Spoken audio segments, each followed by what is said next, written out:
नमस्कार मित्रांनो, राज्यशास्त्र म्हणजेच इंडियन पॉलिटी सिरीजचा आपला पार्ट 8 असणार आहे।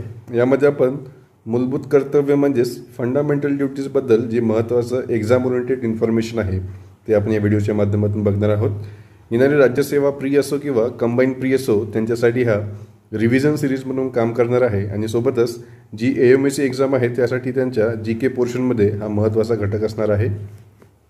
मूलभूत कर्तव्य म्हणजेच फंडामेंटल ड्युटी ह्या मूळ घटनेमध्ये नव्हती, म्हणजेच जी आपली मूळ कॉन्स्टिट्यूशन होतं त्यामध्ये याची तरतूद नव्हती। 1976 मध्ये स्वर्णसिंग समितीने मूलभूत कर्तव्याची शिफारस केली होती, म्हणजेच त्यांनी रिकमेंडेशन दिलं होतं याबद्दलचं। त्या आधारे 42वी घटना दुरुस्ती 1976 मध्ये घटनेमध्ये भाग 4A समाविष्ट केला आहे आणि त्यामध्ये कलम 51A मध्ये मूलभूत कर्तव्य म्हणजेच फंडामेंटल ड्युटीची तरतूद केलेली आहे। या घटनादुरुस्तीद्वारे 10 मूलभूत कर्तव्ये घटनेमध्ये समाविष्ट करण्यात आली होती। त्यानंतर अशा काही शिफारसी आहेत ज्या समितीने रिकमेंड केल्या होत्या परंतु आपण मूलभूत कर्तव्यामध्ये टाकले नाही, त्या म्हणजे कर देणे आणि कर्तव्य पालन न केल्यास दंड, हे दोन जे शिफारसी होत्या त्या घटनेमध्ये टाकण्यात आल्या नव्हत्या, हे आपल्याला लक्षात ठेवायचं आहे। त्यानंतर प्रत्यक्षात मूलभूत कर्तव्याचा अंमलबजावणी 3 जानेवारी 1977 पासून सुरू करण्यात आली होती आणि आपण हे रशियाकडून घेतलेलं आहे, इथे लक्षात ठेवायचं आहे। मूलभूत कर्तव्य आपण रशियाकडून घेतलेलं आहे, सोर्स याचा रशिया आहे, इथे आपला प्रश्न येऊ शकतो, याच्यावर हा लक्षात ठेवायचा आहे। त्यानंतर 86वी घटना दुरुस्ती जी 2002ला झाली होती, याद्वारे जी पहिले 10 मूलभूत कर्तव्य होती त्यामध्ये 11वा मूलभूत कर्तव्य ॲड केलेलं आहे। जगामध्ये जापान, व्हिएतनाम, नेदरलँड, रशिया आणि भारत या देशांकडे मूलभूत कर्तव्य आहेत त्यांच्या घटनेमध्ये, आणि अमेरिका, कॅनडा, फ्रान्स, जर्मनी आणि ऑस्ट्रेलिया यांच्या घटनेमध्ये मूलभूत कर्तव्याचा समाविष्ट नाही आहे। मूलभूत कर्तव्य हे न्यायप्रविष्ट नाहीत, म्हणजेच हे नॉन जस्टिसिएबल आहेत।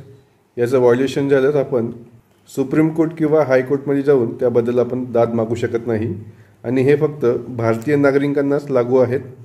याआधी आपण फंडामेंटल राईट्समध्ये बघितलं होतं की आर्टिकल 15, 16, 19, 29 आणि 30 हे फंडामेंटल राईट्समधले जे आर्टिकल्स आहेत हे फक्त भारतीय नागरिकांना लागू आहेत, ते फक्त भारतीय नागरिकांनाच लागू आहेत। जे फॉरेनर आहेत, जे येणारे फॉरेन लोक आहेत त्यांना हे लागू नसणार आहेत।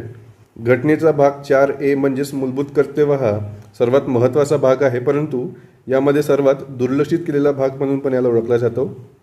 तर यामध्ये आपल्याला 10 मूलभूत कर्तव्य होती आणि 11 मूलभूत कर्तव्य आपण 86वी घटना दुरुस्ती 2002 द्वारे टाकलं होतं। मूलभूत कर्तव्य म्हणजे हे भारतीय नागरिकांचे कर्तव्य आहेत, म्हणजेच त्यांना मिनिमम जे ड्युटीज पाळायचे आहेत देशामध्ये राहताना त्याबद्दलची तरतूद मूलभूत कर्तव्यांमध्ये केलेली आहे। भारत या देशाचे नागरिक म्हणून आपल्याला हे मूलभूत कर्तव्य पाळले पाहिजे आणि त्यांची जोपासना केली पाहिजे। तर पहिला मूलभूत कर्तव्य आहे घटनेचे पालन व राष्ट्रध्वज, राष्ट्रगीत यांचा आदर करणे।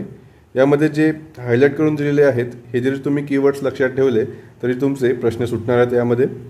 दुसरा मूलभूत कर्तव्य आहे राष्ट्रीय स्वातंत्र्य लढ्यास स्फूर्ती मिळालेल्या उदात्त आदर्शाची जोपासना करून अनुकरण करणे। तिसरं आहे भारताचे सार्वभौमत्व, एकता व एकात्मता उन्नत ठेवणे व त्यांचे संरक्षण करणे।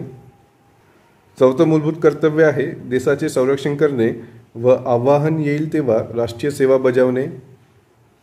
5वं मूलभूत कर्तव्य आहे धार्मिक, भाषिक, प्रादेशिक किंवा वर्गीय भेदांच्या पलीकडे जाऊन भारतीय सर्व जनतेच्या सामंजस्य व बंधुभाव वाढीस लावणे आणि स्त्रियांच्या प्रतिष्ठेला उणेपणा आणणाऱ्या प्रथांचा त्याग करणे।